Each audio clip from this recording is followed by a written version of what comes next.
Good evening to all. आज मैं आपके साथ सीबीएसई द्वारा दिया गया क्लास 11th का पॉलिटिकल साइंस का सिलेबस आपसे डिस्कस कर रहा हूँ कि सीबीएसई के अकॉर्डिंग आपको क्या पढ़ाना जरूरी है 11th में, क्योंकि सीबीएसई हर साल एक सिलेबस रिलीज़ करती है 9th का, 10th का, 11th का और 12th का। तो 9th का क्या सिलेबस है पॉलिटिकल साइंस का जो आपको पढ़ना है। जैसे कि मैंने आपको बताया, दो बुक है, इंडियन कॉन्स्टिट्यूशन एट वर्क और पॉलिटिकल थ्योरी। तो इंडियन कॉन्स्टिट्यूशन की बुक में आपको chapter 1 constitution why and how, इसके नोट्स मैं आपके साथ बहुत जल्दी शेयर करूंगा अपने यूट्यूब चैनल पे, class notes.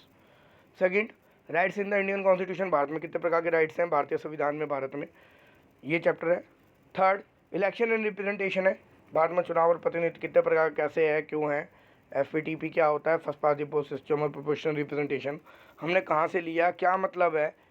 Now on main organ से स्टार्ट होते हैं गवर्नमेंट के, एग्जीक्यूटिव, लेजिस्लेटिव, जुडिशरी, इन तीनों का क्या मतलब है, कैसे ये बनती हैं, क्या इनकी पावर्स है, इसके बारे में बताया गया। सेवन्थ, फेडरलिज्म, भारत में सभी संघात्मक शासन कनाडा से लिया, क्वासी फेडरलिज्म है, क्या काम करता है, क्या बेनिफिट है फेडरलिज्म का, ऑन ग्राउंड कैसे इंप्लीमेंट होता है।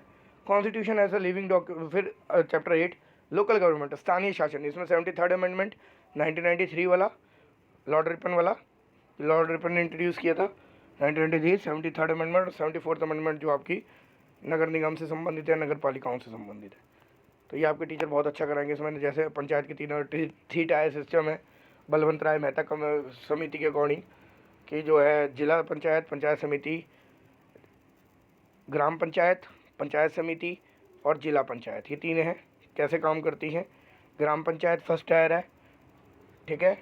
फिर उसके बाद पंचायत समिति है, फिर जिला पंचायत है टॉप लेवल पे जो काम करती है, जिले के बाद सीधा आपका राज्य आता ही है, ठीक है। आगे आइए,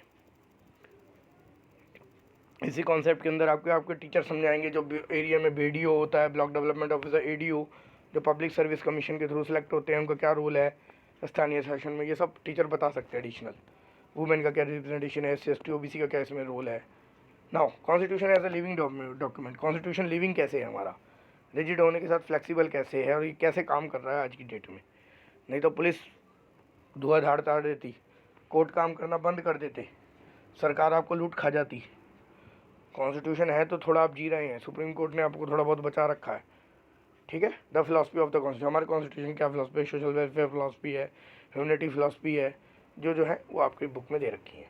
तो जो आपकी दूसरी बुक है पॉलिटिकल थ्योरी, उसमें आप थ्योरी के बारे में पढ़ेंगे कि थ्योरी क्या है, पॉलिटिकल को पढ़ने का फ़ायदा क्या है, सिद्धांत क्या है जिनके आधार पर बने। जो इंडियन कॉन्स्टिट्यूशन है, आप अपनी जीवन का कोई भी पेपर दे लें, अगर आप गवर्नमेंट जॉब की तैयारी करना चाह रहे हैं तो आपको ये बुक पढ़नी पड़ेगी। तो ये आर्ट्स वालों को बेनिफिट हो जाता है, अगर उन्होंने 11th 12th अच्छे से पढ़ी है तो वो अपने जीवन का कोई भी पेपर देने जाते हैं तो उनका जो 11th 12th की NCERT पढ़नी पड़ती है वो उनकी ख़त्म हो जाती है।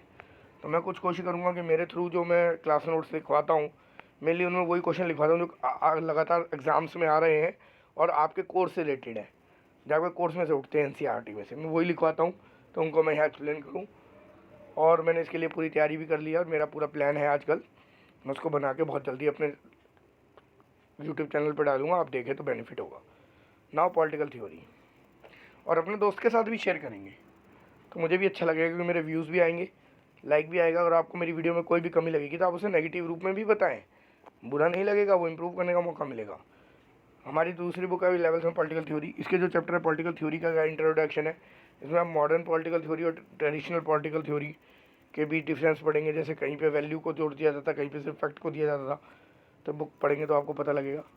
जैसे ग्रीक से स्टार्ट हुआ, एथेंस से स्टार्ट हुआ, सुकरात, प्लेटो, अरस्तु, सुकरात, अरस्तु, प्लेटो, ठीक है ना, वो आप पढ़ेंगे।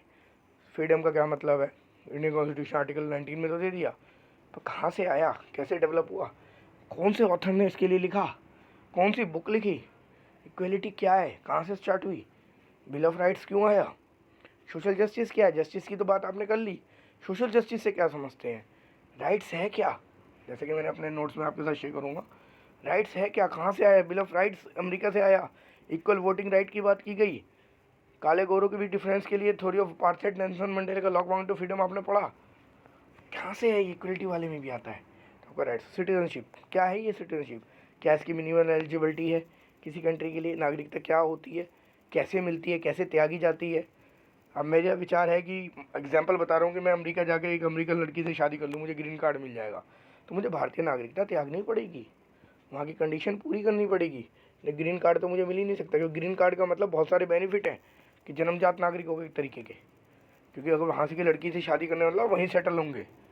तो ये नागरिकता किसी देश की लेना छोड़ना, उसके लिए मिनिमम कंडीशंस होती है, वो अपनी बुक में पढ़ेंगे। बाकी भारत सरकार ने 2 बार अमेंडमेंट किया आपको, वो आपके कंसर्न टीचर कराएं तो ज़्यादा अच्छा है।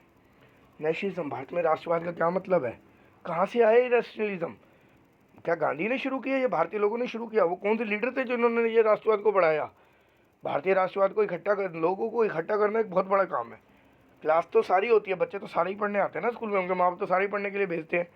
60 बच्चों की क्लास में, कि स्कूल में 40 से 60 बच्चों की क्लास में भेज तो 40 बच्चों के माँ बाप ही उन्हें पढ़ने रहे हैं, अगर मिनिमम 40 की स्ट्रेंथ है इंडिया के अंदर, गाँव के अंदर भी, शहर की तो छोड़ ही दो। तो जब वो 40 के 40 बच्चे नहीं पढ़ते, 40 बच्चे के अंदर केवल 3 या 4 बच्चे पढ़ने आते हैं, बाकी बच्चे टाइम पास करने आते हैं, क्योंकि ज़बरदस्ती भेजा गया है उन्हें, या उन्हें सिर्फ पास होना है। उन 4 ही बच्चों के पास कुछ मोटिव होता है। 4 में भी मैं कहूँ तो सिर्फ 2 ही बच्चों के पास पाएगा, बाकी तो सब मौज मस्ती करने आते हैं, फ्रेंड से मिलने, टाइम पास करने। तो इसी तरह भारत के अंदर डिफरेंट लोग हैं, उनके बीच अलग अलग मोटिव हैं। उनके बीच राष्ट्रवाद किसने जगाया, किसने अपने जीवन का बलिदान दिया? शहीद भगत सिंह, सुखदेव, बालगुरु, कहाँ है ये तिलक, बाल गंगाधर तिलक वगैरह? इनके बारे में आप पढ़ेंगे कि राष्ट्रवाद का क्या मतलब था। राष्ट्र और वाद, राष्ट्र के बारे में सोचना, लोगों में नेशनलिज्म की भावना कहाँ से आई? अगर टीचर अच्छा होगा तो इसे 1857 के रिवोल्ट से जोड़ेगा, जो ब्रिटिशर से आया था, आपको कुछ डेस्टिनी बताते हुए आपको बताएगा। और फिर लास्ट सेकुलरिज्म को मैंने इंडियन प्रेम्बल का एक वो वीडियो बनाऊंगा, उसमें अच्छे से एक्सप्लेन करूंगा कहाँ कैसे जोड़ा गया, कैसे इसको हटाया जा सकता है, कैसे इसको जोड़ा गया, भारत की करंट इवेंट। जब मैं वीडियो बनाऊंगा जो देश में चल रहा होगा उससे थोड़ा सा अपडेट कर दूंगा, ताकि बच्चों को मिले। अच्छा लगे तो आपको ये देखना। तो ये टीचर आपको आपका पढ़ाएंगे, क्लास 11 का पॉलिटिकल साइंस सिलेबस है ये, सेशन 2023-24 के लिए CBSE रिकमेंडेड है। दोनों बुकों की वेटेज 40-40 की है। 20 का आपका प्रोजेक्ट है, 10 मार्क्स की फाइल है, 10 मार्क्स का आपका वाइवा है। बाकी स्कूल के लेवल पे होता है, जो टीचर की मर्जी हो वो कर ले, ये स्कूल डिपेंड है। तो ये क्लास 11 का पॉलिटिकल साइंस का सिलेबस था, और मैं अपनी तरफ से फुल एफर्ट्स करूँगा कि आपको हर चैप्टर के अपने जो मैं नोट्स हूँ वो ज़्यादा से ज़्यादा प्रोवाइड करूँ, सिर्फ वीडियो बनाकर, क्योंकि मैं ज़्यादा कंप्यूटर पर काम नहीं कर रहा हूँ। ठीक है, मैं बच्चों के नोट्स मंगाकर उसी में से करूँगा जो मैंने बनवाए हैं। Thank you to all, I hope all of you are happy.